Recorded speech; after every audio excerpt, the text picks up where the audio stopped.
Hi friends, so we are going to do a very important topic today, and these are two lectures 11 and 12. Presently we will do lecture 11, an introduction to body language. So, body language in short is called kinesics, and kinesics comes from kinetic, that is the energy due to movement. This is all about the language of the body. When the parts of the body move, then it communicates a message, and body language is therefore very important for the overall message you communicate. We have also to remind you once again that your verbal communication or the words you use in your message is carrying less weightage, you know the percentage, than body language. Body language is carrying almost 93% of the message value of the communicative act. So, let us have the concepts we are going to cover in this lecture made clear to you. In the first part, I will be covering Oculesics or eye behavior, then we will be doing facial expressions, posture and gesture. In fact, body language is basically these four. We will move further, and in the second part of this lecture, I will cover eye communication, facial expressions, posture and movement, gestures, once again dress and appearance, voice and delivery, and non-words or non-fluencies or non-sequiturs or non-linguistic utterances. Let us move to the definition of kinesics once again. It has been defined as the study of human body motion and popularly referred to as body language in general everyday speech. It includes any movement of the face or body that communicates a message, and it consists of oculesics, eye behavior, number 2 facial expressions, number 3 posture, and 4th gesture. So, there is a need to study body language. When you see this picture, if you can decode the meaning of this picture, it is obvious that it is a symbolic or a pictorial representation of the famous Valentine's Day of 14th February. The body language of the two communicators, communicatee here conveys as much. So, let us come to the first aspect and go into greater depth of eye behavior, or also known as oculesics. Oculesics has been defined as the study of eye movement or eye behavior, and this is a category of kinesics, and if you move to a greater level, it is a subcategory of facial expressions, because the eyes are on the face, and it includes any movement or behavior of the eye. In simple terms, we can also call it gaze or eye contact. Please remember, this is different from staring. Staring is prolonged gaze or prolonged eye contact. Let us look at this chart where we have tried to summarize for you the way in which your eyes would look and what they would imply to the other. If your eyes are centered, and I can't show it obviously, but you can imagine it, you can picture it, it shows that the person with centered eyes is focusing. If eyes are gazing up, then it means something like this: the person is thinking, maybe thinking deeply, let us say deliberating upon something. If the person is gazing down, then it's a marker of shame, and if the gaze is on the side, something like this but little bit down, or like this little bit down, it shows a guilty conscience. And if the eyes are wandering all over, you know the way sometimes people are sitting in the class, they are sitting like this and they are looking here, there, everywhere, but they are not looking at the teacher or the lecturer or what is going on. It shows a disinterested or a bored student. Do not worry, I also have been disinterested and bored. So, let us move further, and these are some ways in which you can see the eye movement or the eye behavior in these 5 pictures, and you can try to guess, for example, what this eye movement or gaze means, what this gaze or eye contact means. Then we come to the second part of kinesics, that is facial expressions. Facial expressions is the configuration of the face that can reflect, augment, contradict or be unrelated to a speaker's vocal delivery.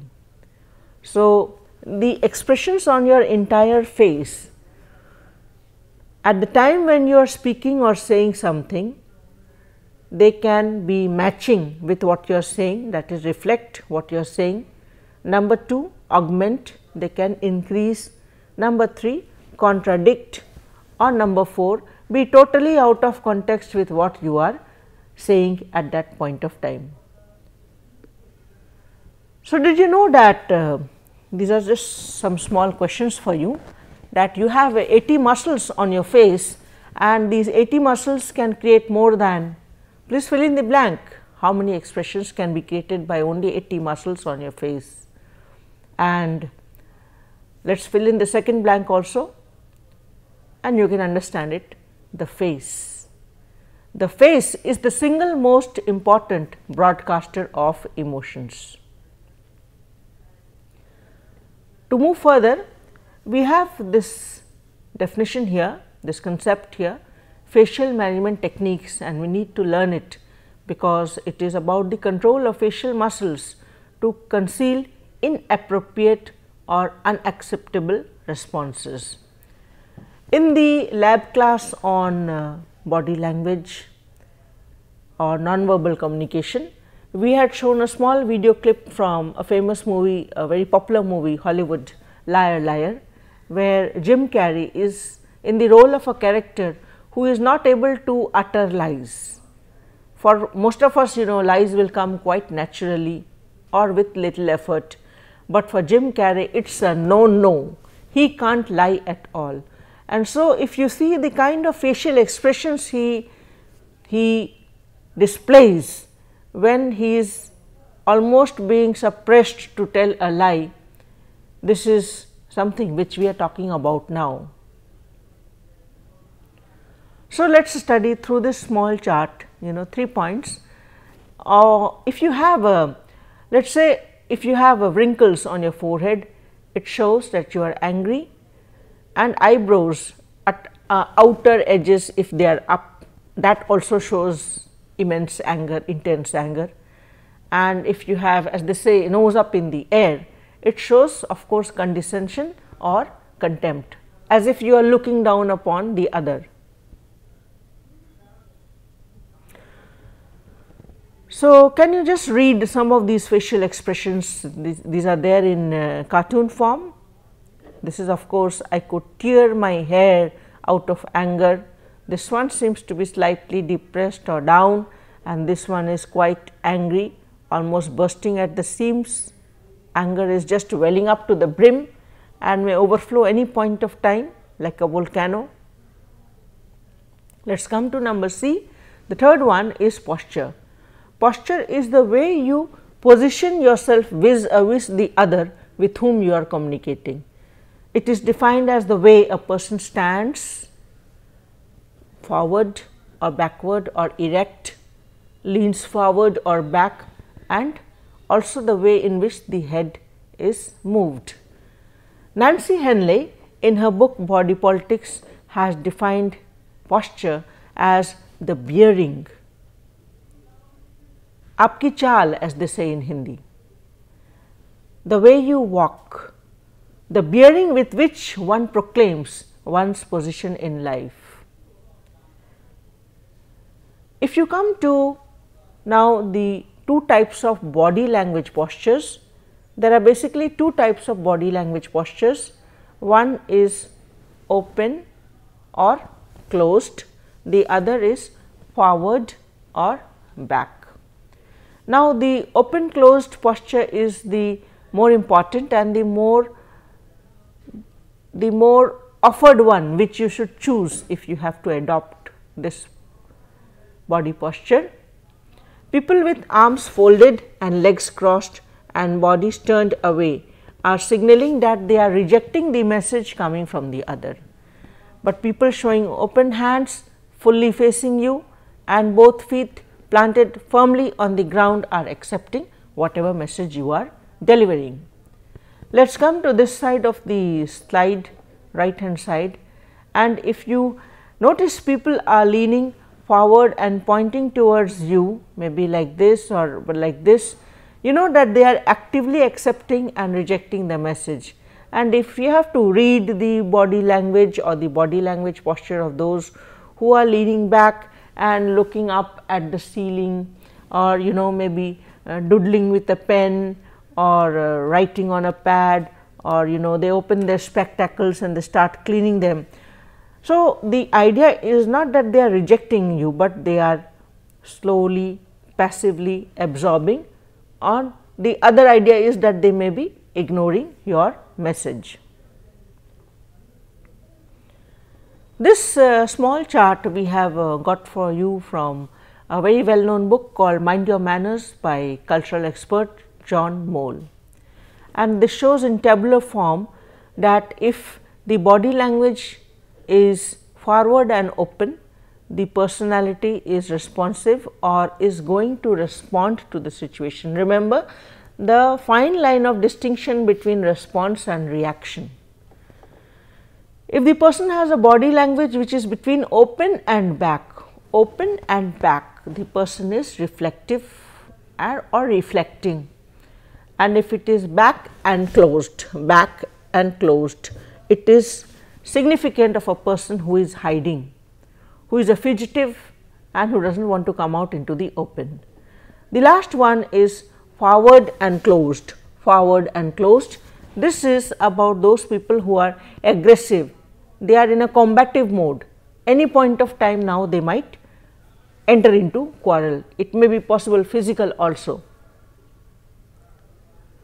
So, let us see some pictures and what they tell about the persons who have a responsive body language posture. The person would be engaged with the person is leaning forward and participating in the discussion or conversation. Arms, body and hands would be open, they would not be closed or clasped.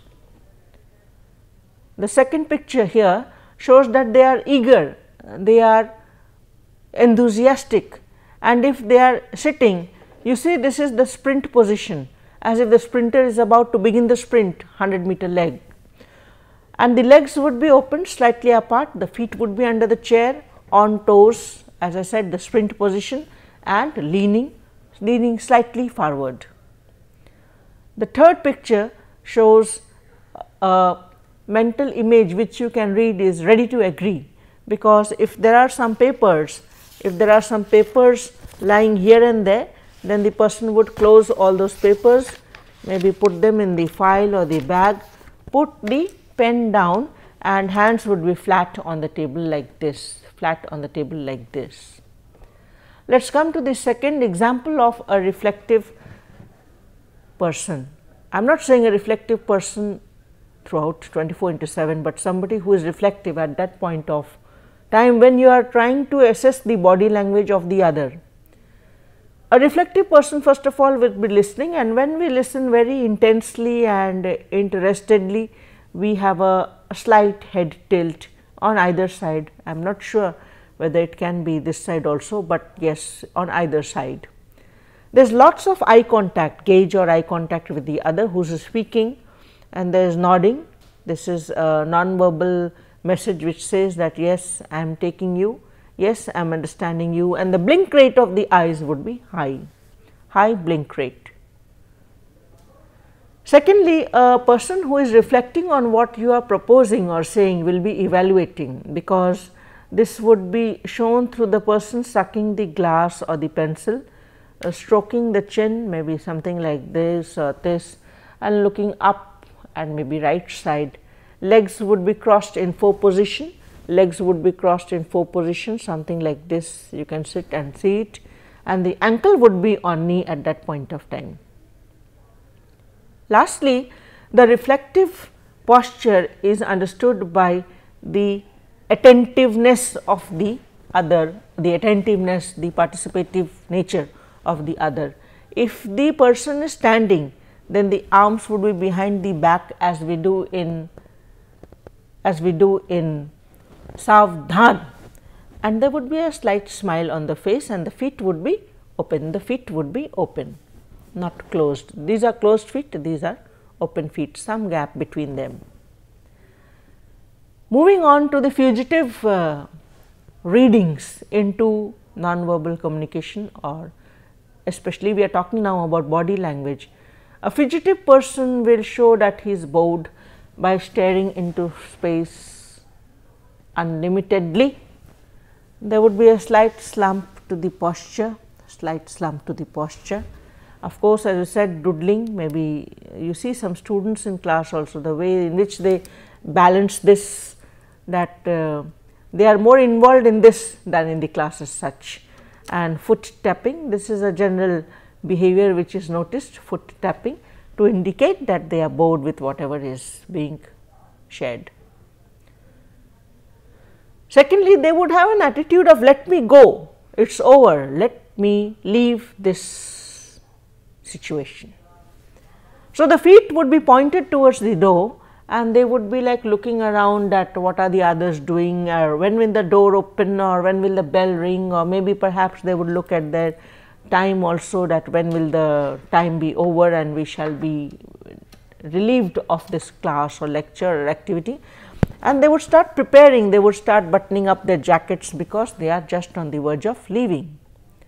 And lastly, the fugitive personality will have in his or her mind a frame of mind would be that of rejection. So, sitting or moving back, arms folded, this is a common non-verbal body language signifier of rejection.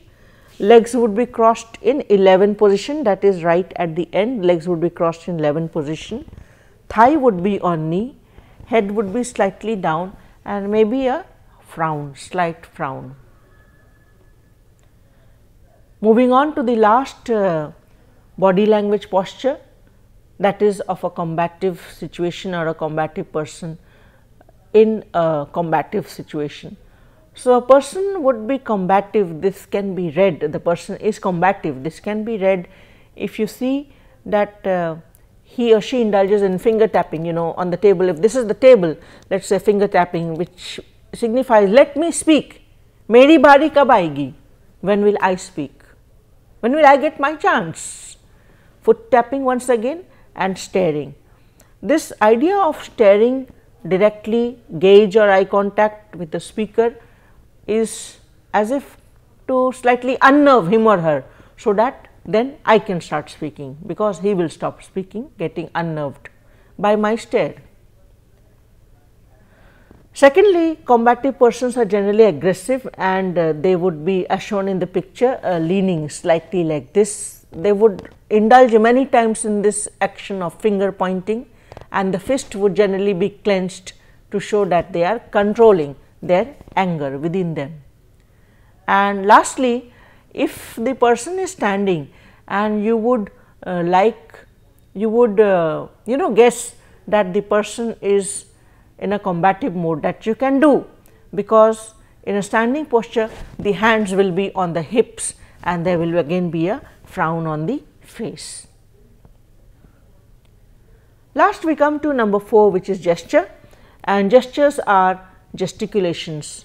Gesticulations are the movements of our arms, legs, hands and feet during the communication process. So, first let us look at arms. Now, this arms crossed and the kind of eyes you see on the small boy's face, the boy is very angry and disapproving whatever is happening.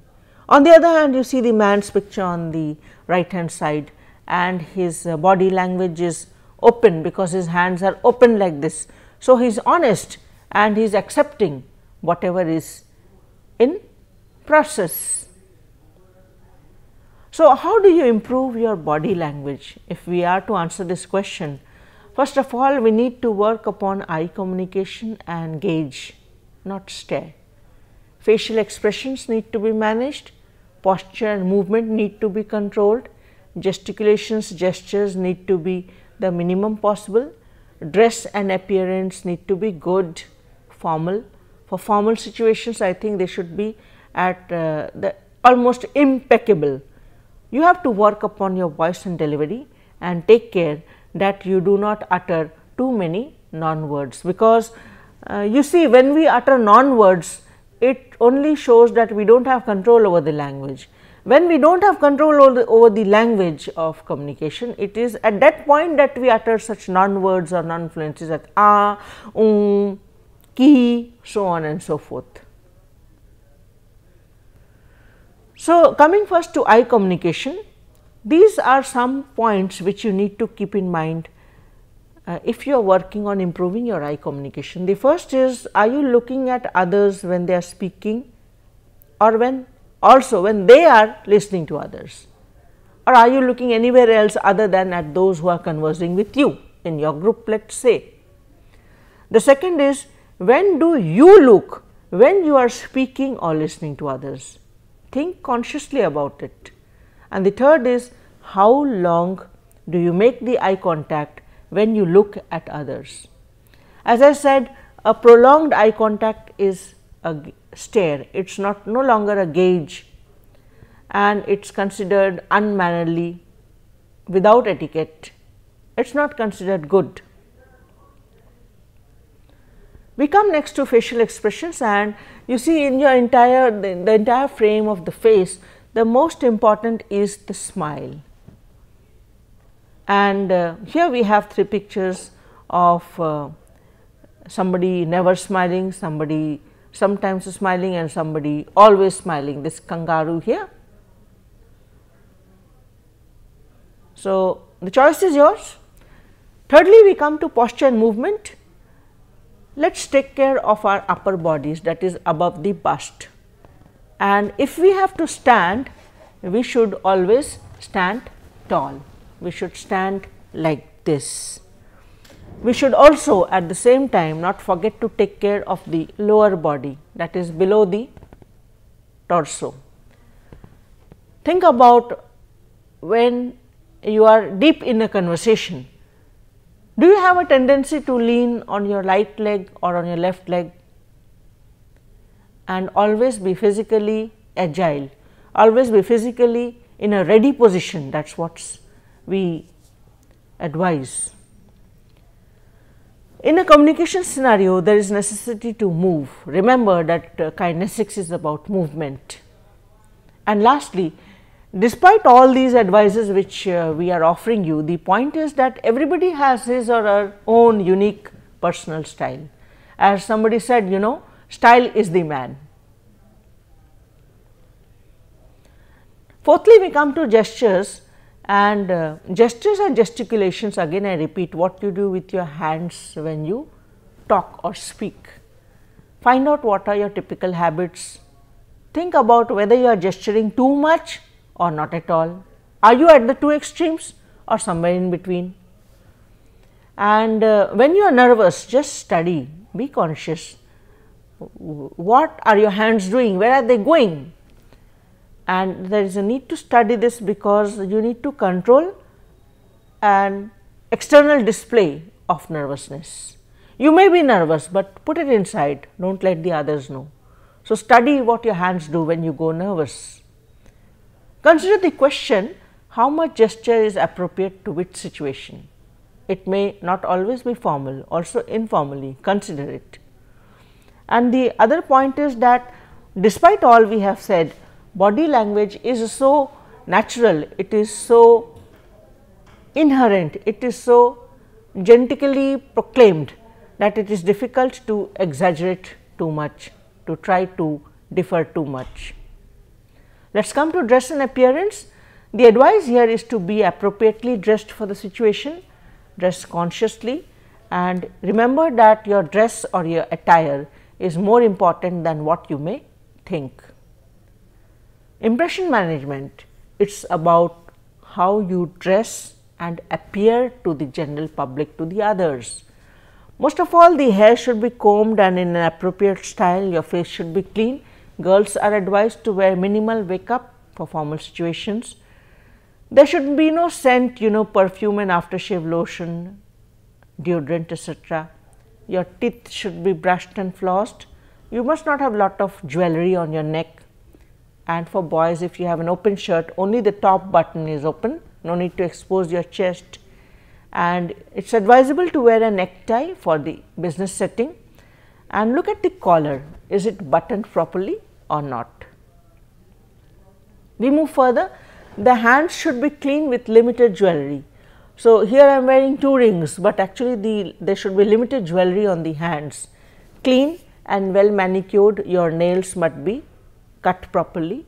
Watch generally worn on the left hand, though I wear it on the right hand, and it should be bearing the correct time. Remember that both the hands should be bearing the correct time. Belt, if for the boys and the gents, belt should be the same color as the shoes. And remember that whether you have put it through all the loops of the belt, the length should be more than the size of your waist. Your pants or your lower dress should be ironed, buttoned, shining. Your shoes should be shining. So, it should be again I repeat, the same color as the belt. And most important, don't forget to wear your smile. 6th is voice and delivery. So, voice modulation or how your voice is, you can work upon it. But first you need to know the kind of voice you have, and are you merely speaking or does your voice resonate? Do you speak in a monotone or vary your delivery, ups and downs in the pitch? How do you sound when you speak over the phone?